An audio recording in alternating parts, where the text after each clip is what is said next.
anytime they mention New York, I'm very happy. And when I'm reading, I always pull out my best, but actually worst Alicia Keys impression and just go, New York!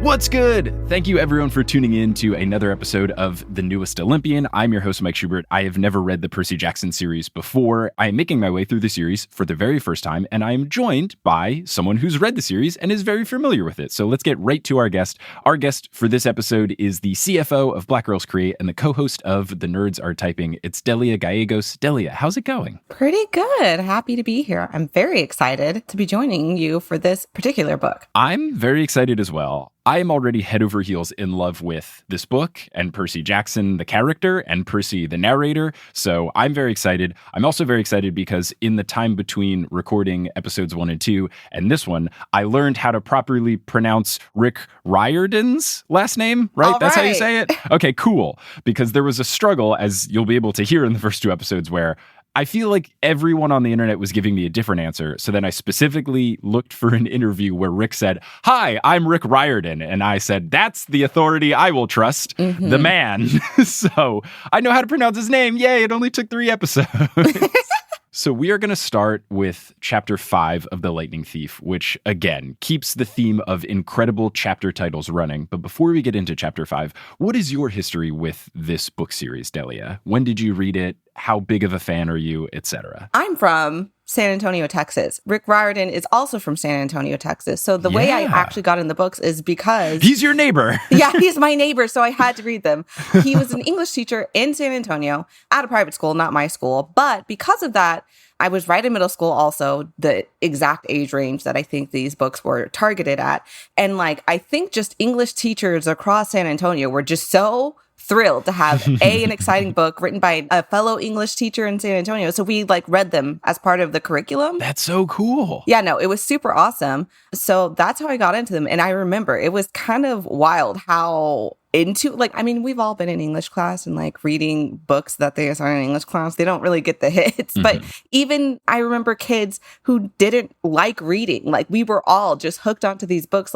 It was kind of, how movies try to paint it at oh, this book is really popular. And you see kids reading it everywhere. And you're like, that never really happened. That happened with the Percy Jackson series at that time in San Antonio. So I read it multiple times throughout middle school. And then I got to high school. So I can't remember what books were out at that time when I was in middle school, but I know I never read the last book actually. So I can't actually spoil it that much for you, at least up to a point anyways. Fantastic. But I have been interested also in going back and reading them as an adult. That's on my high level to-do list because I haven't read them as an adult besides these few chapters. Because at the time when we read them in middle school, I thought it was super cool and super interesting to have a protagonist or several protagonists really who were diagnosed with ADHD and dyslexia and that stuff. And having that representation, I didn't have any opinions about people with ADHD, but then come to find out later in high school, I was diagnosed with ADHD. Oh. And so it's different knowing what I know now and having the life experiences I have now. So big fan. I won't say anything about the movies. I have heard nothing but bad things about the movies, except for, I think, people like the guy who played Percy, and he did his best, is the general understanding I have. Yes. But I at first thought, the movies are going to be so bad that it'll be funny. But now that I'm a few chapters in and am heavily invested already, I think that has switched to I will also be infuriated by the movies. So now I feel a greater sense of dread to eventually cover the movies on this podcast because I'm going to be so disappointed when they mess everything up. Shout out Chris Columbus. Okay, I'm glad you know that part because I was like, they are very disappointing. Yes, that is basically what I was going to say. But the actor, he does his best. And unfortunately, it does color how I picture Percy. I pictured him very differently. It's adjusted how I've always pictured him. But he did well, so... All right. Well, I'm going to steer clear of the movie thing because I don't want to picture anyone differently than all of the perfect characters that I have in my brain. Yes. So let's get right into Chapter 5. I play Pinochle with a horse. Fantastic. Great. Love a card game. Love playing a card game with a horse. Who's the horse? We'll learn. So Percy wakes up. He had dreams all night where barnyard animals either wanted food or to kill him, which feels like a stressful and interesting dream to have. He wakes up to Annabeth feeding him pudding, asking him things that he is incredibly confused about.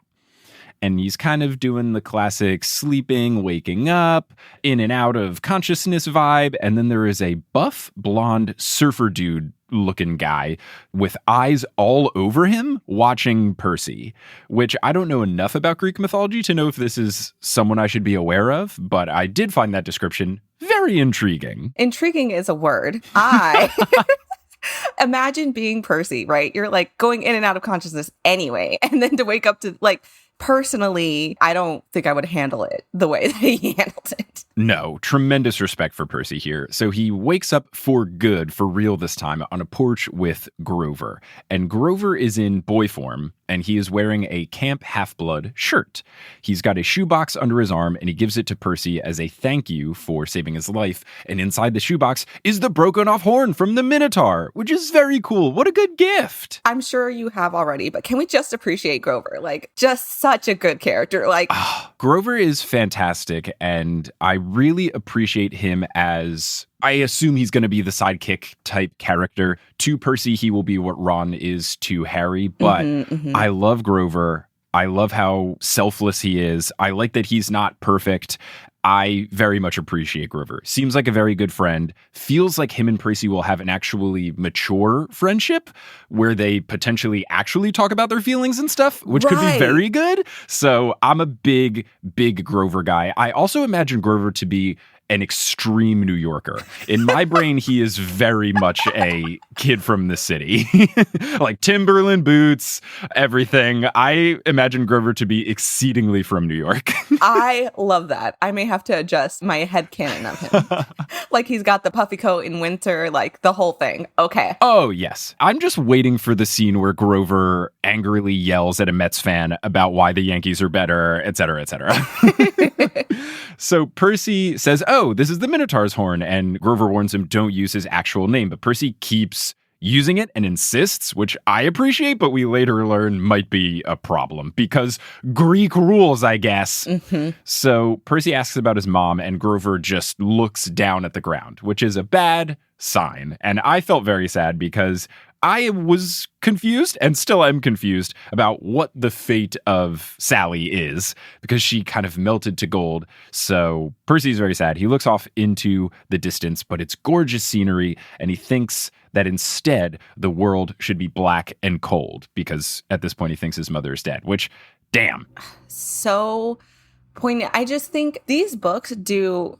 And I don't want to spend the whole podcast comparing it to Harry Potter, but like, especially at the time when these were coming out, that was kind of it. Like we didn't have big series like that. Like it was Harry Potter and this. And again, I don't know, growing up in San Antonio was a different experience. Like I didn't really know if it was just like a local thing or how big it was. But for us, it was like, these are the two series that are really huge. But looking back as an adult to like the topics these two series are dealing with, I just think this series encourages...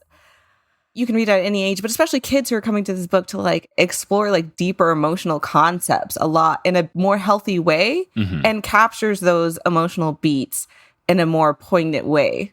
No offense to Harry and the gang, but I mean, right off the bat, we're dealing with, you know, learning disorders and grief, like just immediately and, you know, difficult home lives and other things to come. And it's just, I don't think I appreciated that much as a kid, but I think for those that read it, I think they'll learn to be better emotionally adjusted for it. Whereas I don't think that was true of other series at the time. Yeah, for sure. I think with Harry Potter, at least in the first book, it's very much Harry is just, wow, look at all these new things. And he's kind of just a placeholder for the reader getting used to the wizarding world. And I get that it's a little different in that his parents died many years ago, as opposed to Percy's mom, quote unquote, dying just a couple seconds ago. So it's a little different there. But I do appreciate that the book, at least in this point of this first book, balances the wow learning and setting up the world and world building and all of that. But then it also pairs in what Percy is feeling like and how he feels about being in a new place, how he feels about potentially losing his mother. I think it's really nice. And I am very much appreciating this approach. And mental health, as you've already mentioned, is already a major theme in it, and it comes up in these chapters that we're going to be covering. So I think that this is a good sign for this series, that it's taking a solid approach to mental health as opposed to some other series. And the Harry Potter stuff's inevitable, especially because I am former Harry Potter podcaster. It's going to happen. It's okay. So Grover apologizes, and he says that he's the worst satyr in the world, and he stomps his foot so hard that his Converse high top comes off, and you see inside that it has styrofoam filling. And he screams, "Oh, sticks!" Which, yes, love the themed expletives. Very solid. I will never tire of that bit. So Percy realizes now that he's an orphan, and he thinks, oh no, am I going to have to live with Smelly Gabe? Which does sound like the worst thing anyone could do. We here at the newest Olympian hate Smelly Gabe, and I wish nothing but the worst for him. Absolutely. And I mean, talk about adding insult to injury. It's like, I mean, yes, the grief is worse, but it's like, wow, come on. Right, yes. It is the equivalent of, how could it get any worse? And then it rains. That's, right. How could it get any worse? Oh no, I might have to live with Smelly Gabe. And Percy goes on to say that he would rather live on the streets or fake his age and join the army than live with Smelly Gabe, which honestly, same. Cannot blame Percy. Yep, absolutely. Then narrator Percy says, quote, Grover was still sniffling, the poor kid, poor goat, satyr, whatever. Percy's adjusting to the world around him is so fun, and they play it up really well throughout this entire chapter. But I just love that as we are starting to learn new things about the characters, Percy does as the narrator too, and I think that that really helps for kids following the story, and eventually when characters change, like Grover has changed from kid classmate to satyr protector, it really helps the reader understand what's going on. And it's nice. And then it's also just fun to read. Mm-hmm. And I think it's also really cool because you're talking about like world building. I think, this is just from like a writing perspective. I think it can be difficult, even more so when you're writing an urban fantasy that already exists in our world, like to immerse yourself in the magical part of it, because you also want it grounded in the real world. And I think what Rick Riordan does really well is I feel Percy feels like, yes, you have your point of view character and that's their purpose, but I really feel like he feels like a real, like that is how a kid I would have reacted when I was put into this world. Like, yes, you have like Harry Potter where it's like, oh my gosh, this is wild. We've got magic and stuff. Or, I mean, I don't know if anybody listening has read Legendborn. It's kind of a similar thing where it's like, oh, there's this secret magic world. She's more just kind of like really ready to take it on. But I think the most realistic depiction would be like, I don't know, this is all very weird. Yeah. This is what's happening. I'm just rolling with it at this point. I also appreciate that Percy asks a lot of questions, and he doesn't get answers to all of them. And then he gets frustrated when he doesn't. But yes, a lot of his bottom line is just, I don't know, man, there's a lot going on. And he just kind of focuses on what he needs to get to the next step, which I very, very much appreciate. So Percy tells Grover it wasn't his fault, and Grover says, yes, it was my job to protect you. And Percy says, why? But then he starts to feel faint, which felt very convenient. But then Grover hands him a glass, and it is basically the liquid version of the trademark Sally Jackson blue chocolate chip cookies, which I don't know how you do that, but that sounds fantastic. I want that immediately. Mm-hmm. And what's also strange about it is that it is a glass that has ice in it, but the ice didn't melt even though the drink itself was warm, like hot cookies fresh out of the oven. So clearly there is some Greek mythological magic afoot, but I am absolutely on board for this. Yeah, magical food in general, out of all the things that, I wish the most when I'm reading any fantasy, but like when authors take the time to like immerse you and like describe the flavors in food, I respond very highly to sensory things. Yeah. That's one of the things that sticks with me the most. And to this day, I sometimes think about that chocolate chip drink. Like, I'm just like, can we please? Why is technology not here? I think that should be the new icebreaker question. Clearly, when this podcast sweeps the nation and everyone starts reading Percy Jackson and me and Rick become best friends, the new icebreaker question should be, what does your magical drink taste like? because then you get to talk about your favorite food or the food that has the most cherished memory to you. And I guess we should start it right now. Delia, what would your magic drink taste like? Ooh. And you can take some time to think, because I also need time to think. And I did kind of throw you under the bus by asking you first, under the guise of being polite. But the real motivation was I need to think of the answer too. That's a great question, though. What would it taste like? Oh my gosh. You know what? I think it would probably taste like, every now and again, my grandma would make baklava, like when we would have big family Christmases. I don't even know why, but she makes really great baklava. Like Hell she has yeah. no reason to, like culturally, but she just makes great baklava and it tastes so good. And so I just imagine it would taste like baklava, but maybe with like a hint of cinnamony spice, something to like weave in the essence of Christmas, like the holidays when we would be eating it, I think. I love that. I love that. I would have two potential answers. One would be when I was a kid growing up in New Jersey, we were close enough to Pennsylvania, Hershey, Pennsylvania, where Hershey makes all their stuff, that your grocery stores get hooked up with a bunch of very good Hershey-based chocolate beverages. And they still sell it in New York. It's a cookies and cream milkshake. And as a kid, I used to pound those all the time. And then I lived in Texas for a decade and other places. And then I moved back to New York City and I was in a bodega and I saw it and I said, yes, I got to get this. It's been literally decades since I've had this. And at this point in time, I was 28, I had it and I chugged it and my stomach hated me. Oh no. Because it is so filled with sugar. So I think one answer could be taste like that, but not make me feel like death. The other answer would be there is a perfect restaurant. If anyone is in the Houston, Texas area, go there immediately. Taqueria Ruby. It is a parked taco truck on the side of a highway. And I mean literally next to an overpass of a highway. It is absolutely perfect. All the tacos are $2. Adding avocado only costs 25 cents, which is phenomenal, and Chipotle should take notes. But they also sell agua frescas, and one of them is horchata, and you can get a 32-ounce horchata for $2.99, which is absurd, and it is so delicious. And also, I just have so many great memories of eating at that restaurant with my friends, because basically anytime I'm back in Houston, I tell any of my friends, let's meet up for lunch here, because everyone needs to know about this place.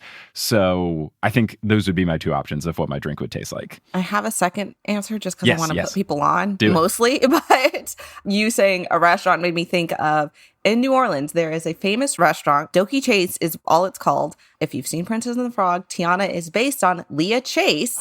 That's so cool. Everything at that restaurant is so delicious, but one of the best foods I have ever had in my life. Beyonce goes there every time she's in New Orleans. Like, that's the level. But they had this side dish out one day called carrot souffle. When I tell you, I imagine that is what ambrosia tastes like. Okay. So also maybe that, but also if you're ever in New Orleans, go to Dooky Chase. That's it. Yes. If either of these establishments want to sponsor the podcast, yes, shoot me an email. Absolutely. You can pay us in food. So Grover asks how it tastes and how Percy feels. Percy says he feels good enough to chuck Nancy Bobofit 100 yards, which that's a great feeling. Yeah. You're on top of the world. Have you read Lord of the Rings? I know I keep talking about every other book. I'm so sorry. That's fine. No, that's all good. I've not read them, but I have watched them because my wife would not have said yes when I proposed if I hadn't. It was a prerequisite to marriage. I mean, naturally, of course it was. That makes total sense to me. Well, in the books, they will describe how eating like Olympus bread or some, different races have these different like tonic type things that they drink to like revitalize themselves. And that description also reminded me of that. And I was like, we need more like magic medicine, magic tonics, these types of things. Yeah. I would like it. I'm also in the middle of moving right now. So like my energy is just zapped. So these things are really sticking out to me like, man, to live in a world where you just drink something that tastes like potentially, in Percy's case, chocolate chip cookies or, in my case, baklava, whatever. And then I feel like I can chuck Nancy Bobofit like however many yards. Like, yes, I want that ASAP, Julie. Yeah, I would love that. I also appreciated about lambus bread that you only have to eat a little bit and then you're full for a very long time. I was just on tour doing Potterless live shows and I was driving a lot across the Midwest. And many of my drives, I didn't have enough time to stop to eat. So I was just Cliff Barring my way through these 3 to 6 hour drives, which works. But I would love it if instead of having to eat a lot of them, I could just have a little nibble of something and then be good. Or this drink, that's so much more convenient than trying to eat something while you're driving. Love that. Because Percy feels so good, Grover says, okay, we can't risk you drinking any more of this. And we later learn that this stuff can be a little bit dangerous, not just perfect. So before Grover can answer any more of Percy's questions, Grover says that Chiron and Mr. D are waiting. So Percy walks around with Grover to the opposite side of the house, and he sees a swath of ancient Greek-style buildings that all look brand new, as opposed to your classic ruins. And where they are is a camp. This is a camp. Beach volleyball, canoes, archery, horseback riding, though some of the horses are Pegasi, which is fantastic. I've never been to one of these camps. The only summer camps I ever did was sports camps. I did a lot of tennis camps, some basketball camps, some baseball camps. Did you ever go to the classic sleepaway cabin bunk bed camp? I did a couple of times. I went to one that was just straight up a camp called, I think, Camp Flaming Arrow, somewhere in Texas. I think it still exists. And it was pretty fun, but I also went to church camps, but that existed in the same like camp thing. And it's really strange because like my personality does not lend itself to camps at all. I'm very much just like an introvert, not sportsy. Like I absolutely would never be caught at a sports camp. Like that is not my ministry. But I have such great memories. And I think that's also why I think these books resonate with people a lot. Maybe you can speak to having only experienced sports camp, but I think it's very nostalgic, even at the time reading it, because summer camp is like this magical time as a kid, as you're experiencing it. Like during the year, you remember it fondly, like instant nostalgia. So I feel like this really captures that. Only now with magic, like you said, they have Pegasi. Like, excuse me, I would love to. None of my camps had that. I think the problem is I grew up in a suburb in central New Jersey, and there wasn't a lot of wilderness around, so I don't think these camps would have been easily accessible. And then also just wilderness stuff wasn't high on anyone's priority list. Everyone was very into playing various sports, but if you were a kid in middle school that did Boy Scouts, everyone made fun of you for it. Like if you were a Boy Scout, it was, oh, what, are you bad at basketball? Like, are you not good at any sport? Is that why you're tying knots in the forest and walking old women across the street? And then I eventually moved to Texas and learned that people are very into Boy Scout stuff in Texas because I once was trying to see if a friend could stay at my place for the weekend. And he said, no, I've got this Eagle Scout trip this weekend. We're going camping. And I was like, you're an Eagle Scout? That's weird. And literally, it was like it was out of a movie. Everyone turned around and in unison basically said, I'm an Eagle Scout. And I was like, oh no, I'm the weird New Jersey kid. I was about to say, yeah, in Texas, it's I was in Girl Scouts, not for that long, but I made it all the way to what comes after brownies. Like I stopped right after brownies, but yeah, it's very, very popular. So I think that's interesting that, cultural difference. Yeah, so maybe it was just where I grew up, but what you were saying about the nostalgia and the love for summer camp, I loved going to my summer camp of doing tennis camp at Mercer County Community College tennis camp every summer. It was great. It was a blast. We had so much fun. It was just sports and stuff instead of canoes and basket weaving, etc. So the first person that Percy sees is a small, curly-haired, cherub-looking, middle-aged man. And I love narrator Percy says, what do you call them? Hubbubs? Cherubs? It's just great. Narrator Percy is incredible. Absolutely. Complete god-tier narrator.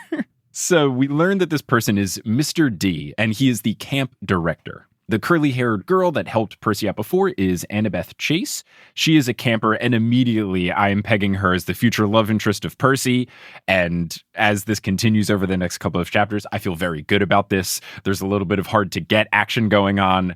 I am along for the ride of them getting together. But if they don't and they just end up friends, I will also be happy because I am of the belief that not every boy-girl pairing has to kiss. It is okay. That was my favorite thing about Rogue One is that the two people were just friends.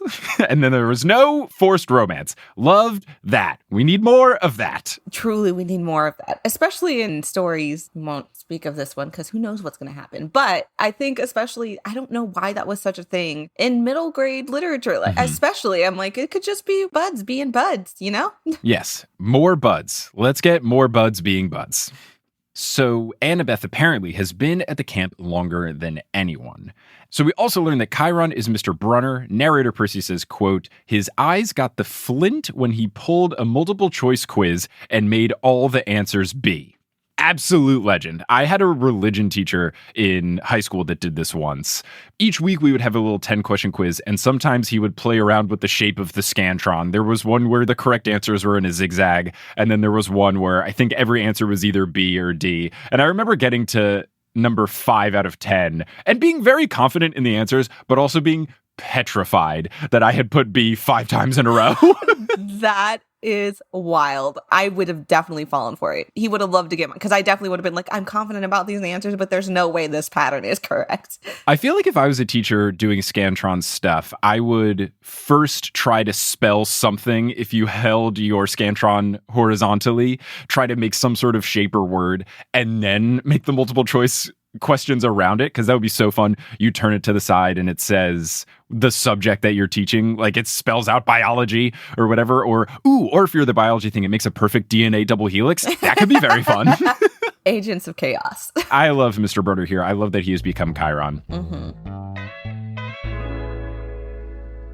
Hello, everyone, and welcome to the Lightning Brief, our mid-roll break. First, if you are listening to this episode before Wednesday, September 22nd at 7 p.m. Eastern Time, that means it's not too late to catch the live show for Meddling Adults, one of the other podcasts that I make. If you live in New York City, you can see it in person. If you live anywhere where you have access to the internet, you can watch the stream of it, and tickets for however you are viewing it live at bit.ly/meddlingadultsnyc, all lowercase. My wife, Kelly Schubert, is going against my best friend, Johnny Frolickstein, in a contest of solving children's mysteries for charity, and it's going to be a great time, and I hope you check it out. Also, I am continuing to make my way through thanking all of the wonderful people who have already supported The Newest Olympian on Patreon. If you want to support on Patreon, you can do so at thenewestolympian.com/Patreon. You'll get access to a bunch of cool bonus features. I'm starting to put those together for The Newest Olympian, so some bonus episodes, bonus audio, etc. And in this episode in particular,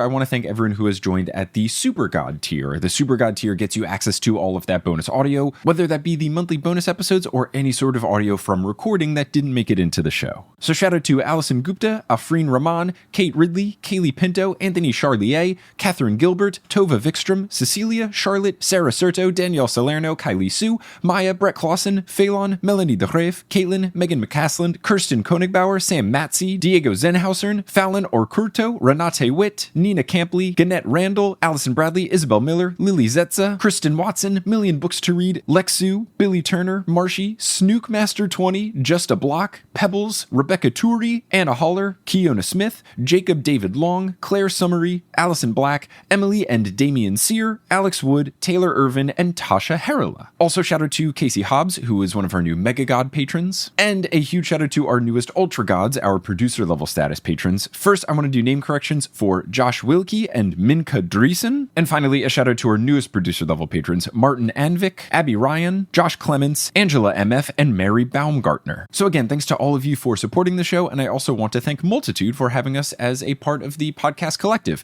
There's a bunch of independent podcasts that make up Multitude that you might enjoy, and one of those is Spirits. If you are very much into the mythological elements of The Newest Olympian, if you're a big fan of Greek mythology or anything in that vein, you would love Spirits, because it is a history and comedy podcast that is focused on everything folklore, mythology, and the occult. It is told through the lens of feminism, queerness, and modern adulthood. You have mythology buff Julia Schaffini and her childhood best friend Amanda McLaughlin getting together each week to learn about a different story from mythology and folklore over drinks, and there are over 250 episodes that have been released over the past 5 years, so there is so much to enjoy. You can see, I wonder if they've done an episode about this, and they probably have. So you can listen to that at spiritspodcast.com or wherever else you you get your podcasts. Only other thing to do here now in the lightning brief is to turn over to some sponsors that will not be read by me. And just to note, these are added dynamically. They are inserted based on your location. So if these ads are in a different language because you live in not America, that's because your podcasting app knows that you are not in America. So don't be alarmed if you hear a German ad in Germany. But let's hear from those sponsors who are helping me do this as a full-time job, which is pretty sweet. And afterwards, we'll get back to the episode. So Mr. D then begrudgingly formally welcomes Percy to Camp Half-Blood. It's funny that Half-Blood has now become the official term here. I really thought I'd left the Harry Potter life behind me, but it is inescapable. And also at this point, I am fully envisioning Mr. D. Maybe this is because of Hercules and Phil and Danny DeVito, but I am fully envisioning Mr. D is just Danny DeVito. Just a short, grumpy, curly-haired man. Yeah, I think the vibes are absolutely very similar. Very, very similar. I love Mr. D. I was so excited that I got to be part of this chapter because I just think the descriptions of him and in general, when you like take it back to actual Greek mythology and you just see, again, this is just from like a craft perspective of how Rick Riordan has like interpreted these things. There's a lot of adaptations of Greek mythology, but this is just so unique. And I love to see it. I think it's so cool. And Mr. D is a great example of that. I was a bit disappointed in Mr. D eventually when we learn who he is, and I'll save that for a couple minutes. It's not that far, but I very much like the Greek god that Mr. D is, and I have a skewed perspective in that my main knowledge of this god comes from Hercules the movie and Hades the video game, and I like both of those representations of the god that he is, and not necessarily grumpy person that can't be bothered to deal with Percy. Mm-hmm. But Percy ends up backing off because he can tell that Mr. D, quote, is hitting the happy juice, and he goes on to say, if Mr. D was a stranger to alcohol, I was a satyr. Percy, my goodness, just coming out guns blazing, bringing the heat. He's sparing no one of the burns. Percy. He smells a hint of smelly Gabe on Mr. D, and he immediately hates Mr. D. Which, valid. Yeah. So continuing on, Percy describes Annabeth as basically being your classic trademark athletic California girl, but her eyes are gray, which is interesting. Percy is intimidated by her, but in a good way, which I very much love if they do become a love interest thing. I like Percy being kind of scared of her. It's one of my favorite, romantic pairing tropes. Like, she's a little scary, but Yeah, I think it's good. I like that if they come together, it won't be the power dynamic of she's the damsel in distress falling all over him thing. It feels like what the woman from Top Gun should have been, where she comes in a position of power and she has high class, but then in Top Gun, once Tom Cruise starts making the moves, she just turns into, oh my gosh, wow, I love you so much, and loses all of what makes her cool and independent.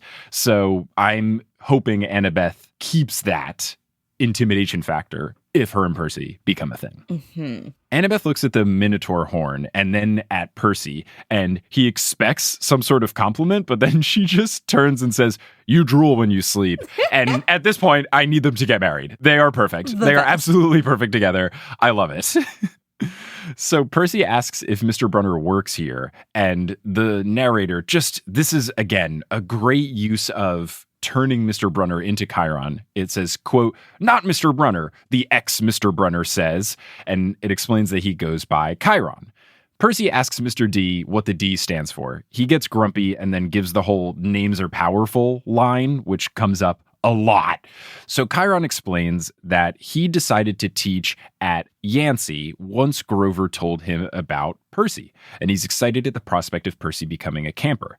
What's also nice about the narrator, again, to help the reader, and it's also just fun, is that he goes from the ex-Mr. Brunner to Chiron-Brunner and then Chiron, which is just a great way to help us transition from, no, he's not a teacher, he's Chiron from Greek mythology. Right. We're visually seeing Percy process this instead of, oh, he was unsure. And then like in the next chapter, oh, he's got it down. Like we get to see the transition, which I just think is so clever and enjoyable to watch. It's nice. And I appreciate a name change being actually addressed as opposed to in Harry Potter when the put outer just becomes the Deluminator and Harry just doesn't even blink at this notion. So I am very much on board for this.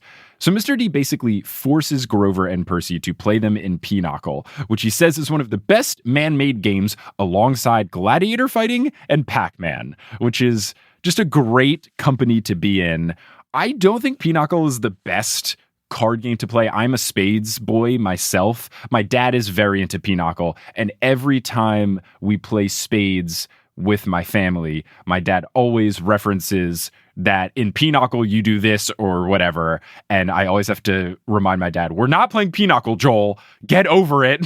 We're playing spades. That's so interesting. I've never played Pinochle. Yeah, it is similar to a game like Spades and Hearts, but you have to play with a special card deck, which I do think severely hampers the playability because you have to have a special Pinochle deck where I think you only have 10 and face cards, and then you have more of them. And it's similar to one of those games where you try to win hands or tricks similar to spades, but depending on the hand, you get different point values as opposed to a trick is a trick and that's it. Okay. But I am ride or die for spades. If anyone wants to play against me and lose, hit me up. And lose. Okay, noted. I will go nil. I will make it very stressful for my teammate, but we will persevere.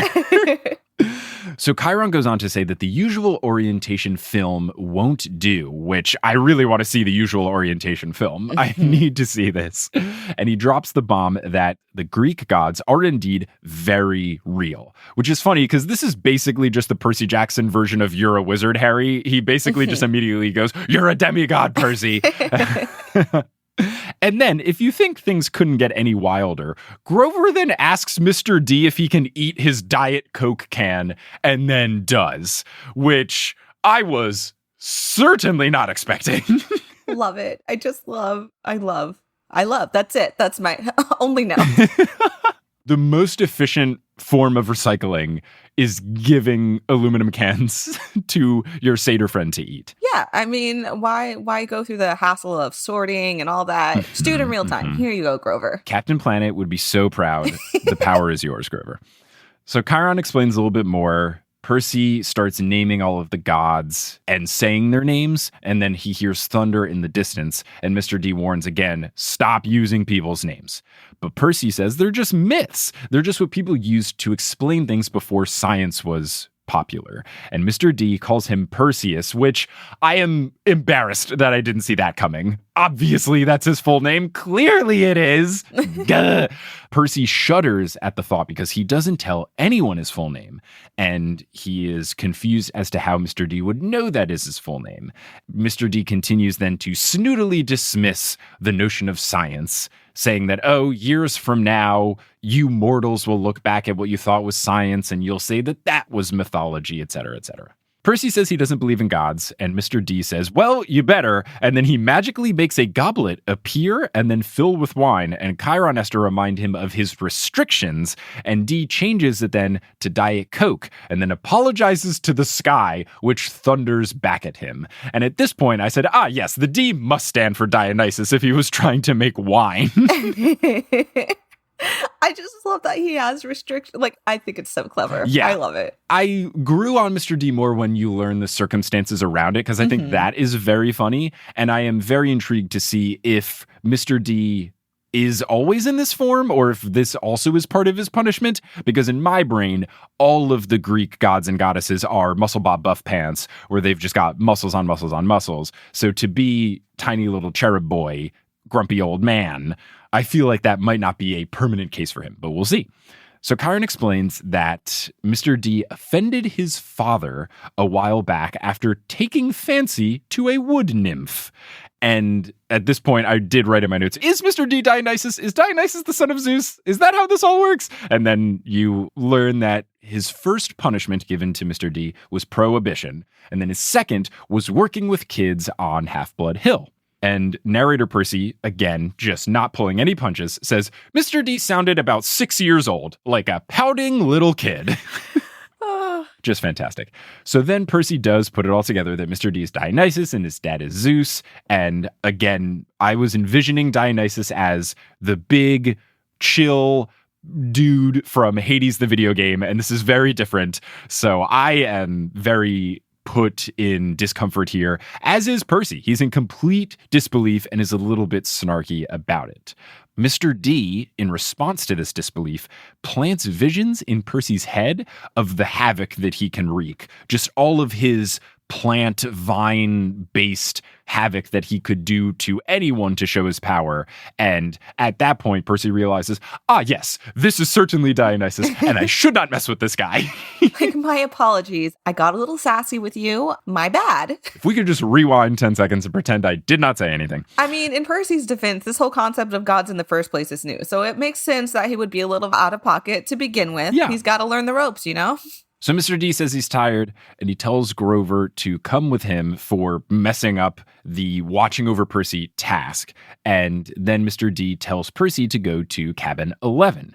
And when Percy asks Chiron if Grover's going to be okay, Chiron says, yeah, Mr. D just hates his job, and he doesn't want to wait a century to return to Olympus. So we understand that his punishment here is, just a quick 100-year sentence. A quick little timeout. It's fine. Yeah, when you're immortal, that's just a blip on the timeline, so it makes sense. So Chiron then explains that yes, Mount Olympus is a real place in Greece. It's an actual mountain, but the Mount Olympus that the gods live on moves along with Western civilization. And this is one of the first times that I felt a little weird about the book. I felt like that wasn't great, and maybe it was just a workaround to get it into America where the books take place. But it did feel kind of weird to say that Mount Olympus started in Greece and then went to Rome, and then it was around Europe, and then it was in England, which, come on. And then it gets over to America. It just felt a little bit like, oh yeah, Mount Olympus goes wherever the powerful white people are. And I didn't like that. Yeah, I gotta say, even when I read it the first time, again, no offense, I don't want to offend anybody, but it's never made that much sense to me. Besides we're going to center it where all the powerful white people are. It's just like, why? Like, why? Yeah. I think what rubbed me the wrong way the most about it is just explicitly tying it to Western civilization. And maybe I'm just skewed because now saying Western ideals is what racist people say to try to get around saying that they like white people more than anyone else. So maybe I am 2021 skewed here, but I just feel like there could have been a different way to get this same effect of the ultimate goal of getting the gods in New York. Maybe if you just say they move from place to place, but explicitly saying, Mount Olympus is wherever Western civilization is, that felt rude to the rest of the world. But I do know that Rick has made Rick Riordan Presents spin-off stuff where it has mythology of other cultures and it's written by people from those cultures. So maybe this is something that Rick has already apologized for. I know that he is familiar with the concept of apologizing, which, whoa, can you imagine? A concept. Whoa, wow. Who knew?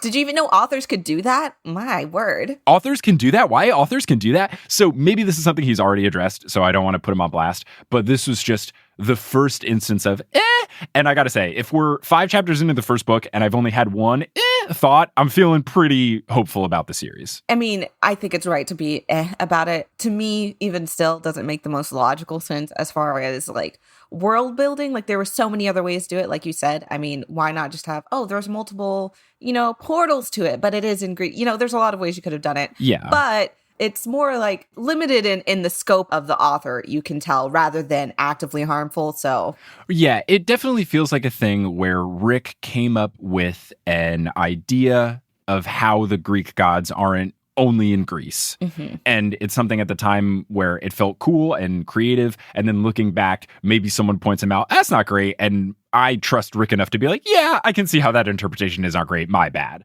So it doesn't feel like an intentional thing where Rick is explicitly saying, yeah, white people, you're the best. So I don't think it's anything nefarious. Right. I think it just kind of is a little tiny baby yikes. Mm-hmm. But Chiron explains that America is now the heart of the flame.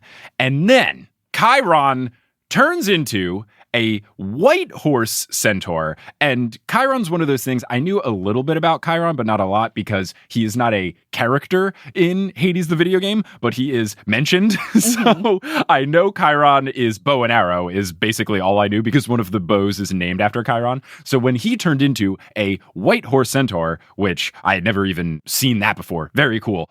That was awesome. And then he tells Percy that it's time to meet the other campers, which, what a power move. Absolute power move. And that's the end of the chapter. And they really did wait until the final buzzer to make the reveal. I love that the chapter titles are absurd. And I had already forgotten that this one was called I Play Pinochle with a Horse. So when you started playing Pinochle and we learned that Mr. D is Dionysus, I should have process of elimination that, oh, Chiron's the horse. But I was so captivated by the story, I forgot the chapter title. What's also very convenient in whatever edition that I have, it doesn't have the chapter titles at the top of every single page. It just has the page number, which is very good in terms of me not getting spoiled. So I appreciate that I will often probably forget what the chapter title is called because I'm just engrossed.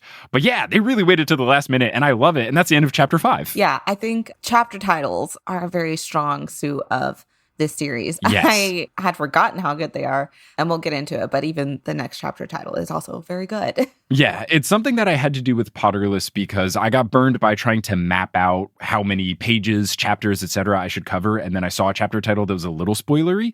So I, from that moment on, was sure to not look at the chapter titles. And especially for this one, I asked our editor, Sherry, can you just tell me how many chapters are in each book? Because if I look at a table of contents, this is going to be a problem because they're so good and I want to be surprised by all of them. So I cannot be spoiled here. They are too fantastic. As you astutely pointed out, chapter 6, which we'll just cover a bit of here before we get to the end of the episode, and we'll pick up the rest of it in the next one. Chapter 6 is called I Become Supreme Lord of the Bathroom. I would like to clap for that. It's great. I thought that my bathroom in my apartment was perfectly decorated. There are 2 framed things because my wife is an architect. She's usually in charge of what goes on the walls because she is better at me at designing the house. But she let me have free reign over the bathroom, which I very much appreciate. So in my bathroom, I have a big framed drawing of Russell Westbrook, a basketball player, doing a big fearsome dunk with tigers behind him. And it's great. And then I also have the most intense Live, Laugh, Love artwork that my buddy Noah gave to me at our housewarming party. And it's not just Live, Laugh, Love. There are 8 things on it. It's live, laugh, love, smile, play, dance, all this stuff. And none of them make sense. Absolutely none of them. The smile one says smile until your face hurts. Okay, I get it. The play one says play like there are no winners, which is just not how you should play. Maybe I'm just incredibly competitive, but that doesn't make any sense. There's the classic dance like nobody's watching, but it is just the most ridiculous thing. So that is currently over the bathroom. I'll put a picture on the Instagram. That'll be the picture of this episode is here's my obnoxious live, laugh, love thing. But I really need a framed thing. Maybe one of those needlepoint cross-stitch type thing. I would say cross-stitch of I become a supreme lord of the bathroom. I really need a cross-stitch for my bathroom that says I become supreme lord of the bathroom because my God, that's so good. If that doesn't already exist on Etsy, I'm sure there's a listener somewhere that can point you in the right direction. It surely has to, but oh God. Or maybe a towel that says it, a little washcloth that says I become supreme lord of the bathroom. It needs to be just kitschy enough that you're like, oh, it's just a cute bathroom thing, but then you read it and you're like, all right, okay. But if you know, you know. Yeah, a regular person uses your bathroom and they go, okay, this is a bit extreme for the soap dispenser, but all right. So, chapter 6, amazing title. I wrote, incredible, no notes. So it starts off, you think this chapter title is already the perfect way to start this chapter, but the first sentence is, quote, once I got over the fact that my Latin teacher was a horse. Just perfect. It's so good. It's so funny. And I think I'm a little biased here, but Percy kind of talks a little bit the way that I talk, which is great. I love doing a tongue-in-cheek, trying to paint something extreme as normal to make light of it. And starting with once I got over the fact that my Latin teacher was a horse is just so strong. What an opener.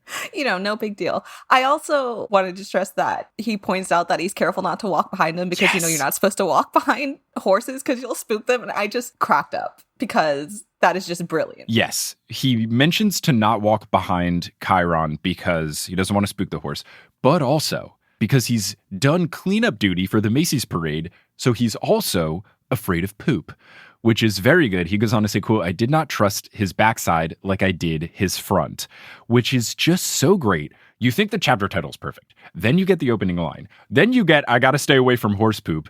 It's fantastic. And also, how did he get cleanup duty at the Macy's Day Parade? That's cool. What a fun volunteer activity to do as a middle schooler. And I love all the New York references. I know I'm super biased here, but I think it's great. Anytime they mention New York, I'm very happy. And when I'm reading, I always pull out my best, but actually worst Alicia Keys impression and just go, New York!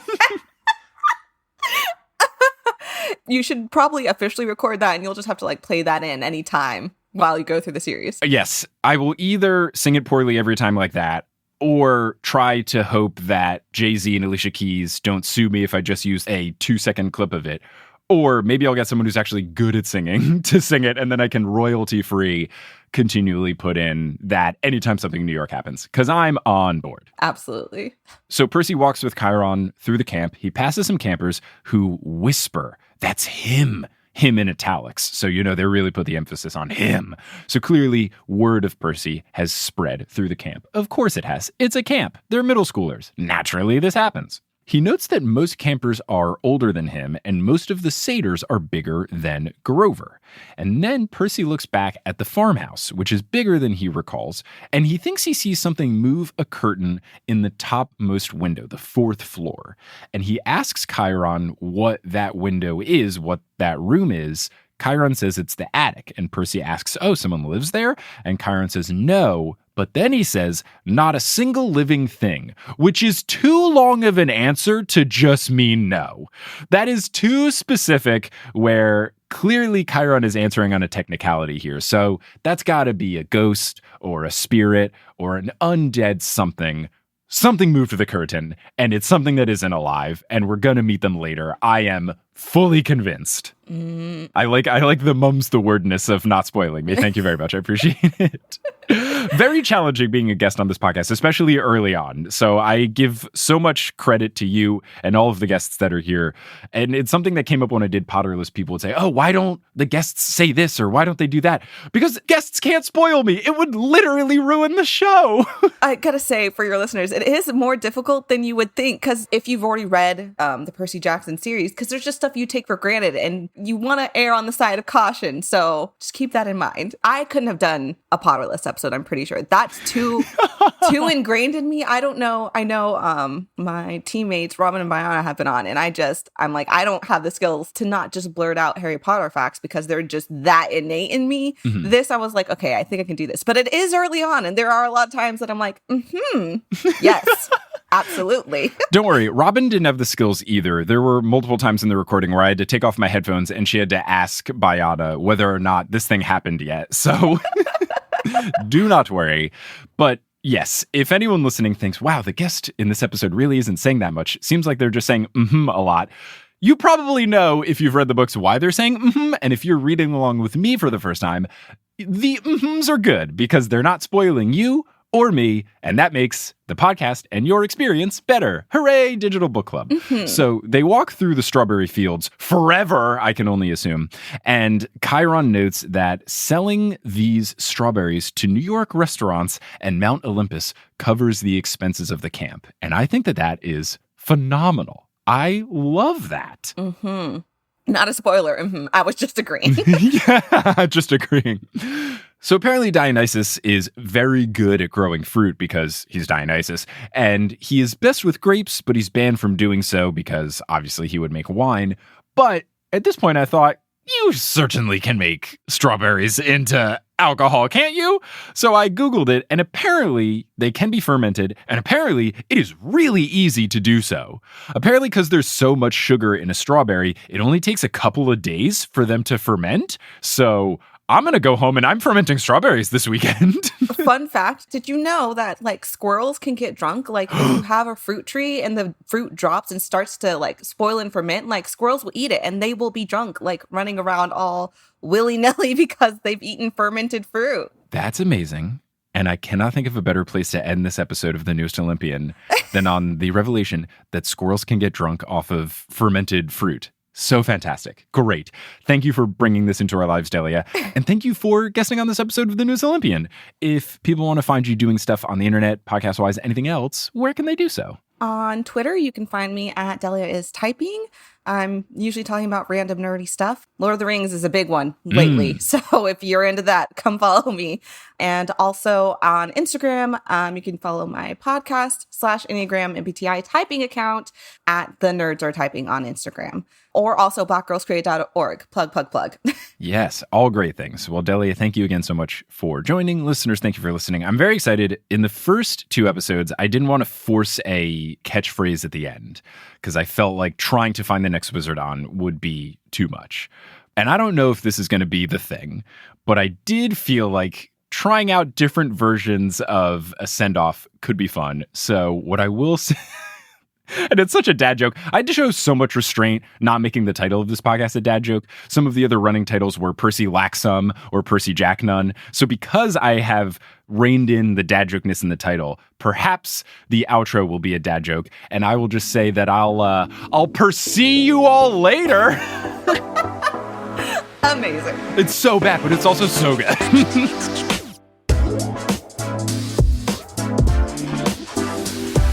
Thank you so much for listening to this episode of The Newest Olympian. This podcast is created, hosted, and produced by me, Mike Schubert. I also run the social media and the website. Our editor is Sherry Guo. The music is by Bettina Campamanes and Brandon Grugel, and the art is by Jessica E. Boyd. If you want to learn more about the podcast and see what chapters we are covering in future episodes, you can go to our website, thenewestolympian.com. If you want to support the show and get bonus content for doing so, you can go to thenewestolympian.com/Patreon. If you want to find us on social media, we are at Newest Olympian on Twitter, Instagram, and Facebook. We also have a subreddit, reddit.com/r/thenewestolympian. And of course, as always, shout out to our producer level patrons: Lauda Bartova, Kelsey Gillespie, The Damn Steam Nuggets, Emma Cooey, Vicky Garcia, Ellie Hoskovchova, Veronica Bartova, Natanya Page, Haley Hastings, Robin Garcia, Frida Vikstrom, Megan Moon, Tough Bayfong, Moo Productions, Don't Call Me Nymphadora, Olivia Y, Craig McRoberts, Griffin Dork, Taylor Payne, Giselle Salvador, Can't I Seaweed Brain, Matt Barger, Peter Johnson the Twin, Sabrina Balsiger, Mooney B, Boney Pony, Harlan Christ, Heather McMillan, Casey Canales, Polly Burridge, Nikki Harris, Tatiana Schmidt, Sandra Rose, Bridget Lowry, Aidan Lipple, Josh Sayer, Percy Blue, Josh Wilkie, Minka Dreesen, Martin Anvik, Abby Ryan, Josh Clemens, Angela MF, and Mary Baumgartner. And if you want to help out the show non-monetarily, you can do so by spreading the show. You can reach out to someone directly who you think would like the podcast and tell them about it. Shoot them a message. Say, hey, there's this podcast, The Newest Olympian. It's really fun. The host is great. He's also very humble. You should check it out. Or you could leave us a rating and review on Apple Podcasts. You could post about us on social media. All of these things help so much for a new show like we are. It helps us find a new audience. And then it's more friends. And then this book club gets bigger. What a fun time. But above all else, thank you so much for listening. And I hope you tune in next week as we finish our discussion of Chapter 6. And until then, I'll Percy you later.